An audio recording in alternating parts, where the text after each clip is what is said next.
નમસ્કાર મિત્રો, વિડીયોમાં તમારું સ્વાગત છે। તો મિત્રો, આજે અમે તમને જણાવીશું કે દશામાનું વ્રત કેવી રીતે થાય છે। તો મિત્રો, અષાઢ મહિનાના અમાસના રોજ એક વ્રત આવે છે અને તે તમારા બગડેલા ગ્રહોની દશા સુધારીને તમને સુખ, સમૃદ્ધિ, સૌભાગ્ય અને ધન સંપત્તિથી પૂર્ણ કરાવે છે। આ વ્રતને દશામાના વ્રત કહે છે। દશામાનું વ્રત અષાઢ વદના અમાસથી શરૂ થાય છે।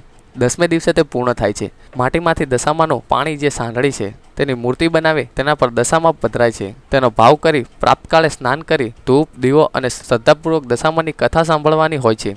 10મે દિવસે તે સાંઢળીને નદીમાં કે ગામના ભગોળે નિશ્ચિત સ્થળ પર મંદિરમાં પધરાવવામાં આવતી હોય છે। 5 વર્ષ સુધી આ વ્રત કરવામાં આવે છે। યથાશક્તિ સોનું, ચાંદી તથા પંચધાતુની સાંઢળી બનાવી બ્રાહ્મણને દાન કરવામાં આવે। વસ્ત્રદાન કરવું, દક્ષિણા આપવી, ભક્તિપૂર્વક દશામાનું વ્રત કરવાથી ઘરમાં સુખ, શાંતિ તથા સમૃદ્ધિ માટે સત્કર્મો કરવાથી કર્મયોગની પ્રાપ્તિ થાય છે। આ વ્રતથી પરિવારમાં સૌ કોઈને પરિશ્રમ તથા પ્રામાણિકપણે સમૃદ્ધિ મળે છે। જીવનમાં ભક્તિભાવ પ્રગટે છે। સુહાગણ સ્ત્રીઓ તથા કુંવારી કન્યાઓ માનવવંચિત ફળ મળે છે। તેથી શ્રદ્ધાથી આ વ્રતની ઉજવણી કરવામાં આવે છે।